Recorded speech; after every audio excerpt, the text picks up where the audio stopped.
A guy scammed me, so I ruined his life. I'm a private investigator, and about 3 years ago, I was hired to do a personal contract. The client, a rich, sleazy snob who was apparently stupidly rich, and he hired my unit. He believed his wife was cheating on him with other people, and he wanted proof of it so he could divorce his wife with solid evidence. He contracted us for a 6-month contract and was able to pay the company X amount of dollars upon completion, so we set up surveillance cameras all over his large house and in the wife's car. With the client's permission, we had at least one of the team tailing her at all times, day in, day out. We watched their lives. In this line of work, you either get detached or emotionally invested, like watching a soap opera. As we watched them, we quickly saw this young lady was a saint. She volunteered at a soup kitchen and at a children's hospital. She helped local churches with canned food drives, those kind of things. She was the perfect definition of what a good human should be, and on the other hand, the husband was a total sleaze. He was the one we caught many times bringing women to his house. Sometimes he would bring 2 or 3 girls in one day, and that is only what we recorded in the house. We arrived at the 4-month mark, which is basically where we show all the evidence and give the updated report, and we show him everything that we found in a 6-hour debrief video with audio and video supporting, showing that she hadn't done anything wrong other than a speeding ticket and a few double parking situations. After we concluded the debrief, he looked stupefied. He said, "So you didn't catch her cheating? What was the point of me hiring you?" Our captain turns to him with a serious stare, which is perhaps the most serious face I've ever seen in that man, and said, "You hired us to do that.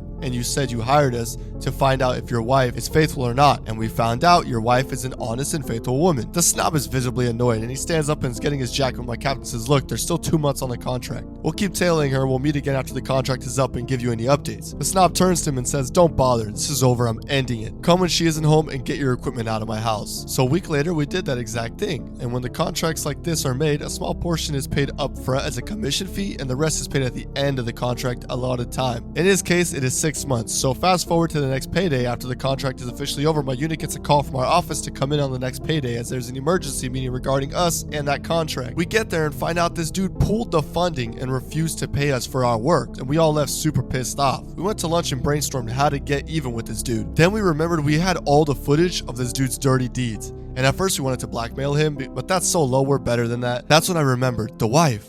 I reached out to her. I set a date to sit down and explain everything to her, and I showed her the videos, and she cried for a good half hour. I think I broke her whole world, which was gut-wrenching. I then advised her to get a lawyer and proceed to give her a copy of all the collected evidence and my business card. Fast forward 6 months, I'm called into court as my company is suing this dude for fraud, breach of contract, and unpaid dues. My company wins easily, as his lawyer's argument was that we failed to deliver the result he wanted. That's stupid. But we weren't hired to deliver a product. We were hired to observe and report. We got paid in the end. I was contacted as I was leaving the courthouse by the wife, who thanked me for all the evidence. She got the divorce, and because of the evidence I gave her, she got almost everything. His huge house, both cars, and a huge cash sum. We coincidentally bumped into each other again about 6 months later in the local mall. We caught up over some coffee, and we are currently dating. It's so comforting to know you can trust somebody.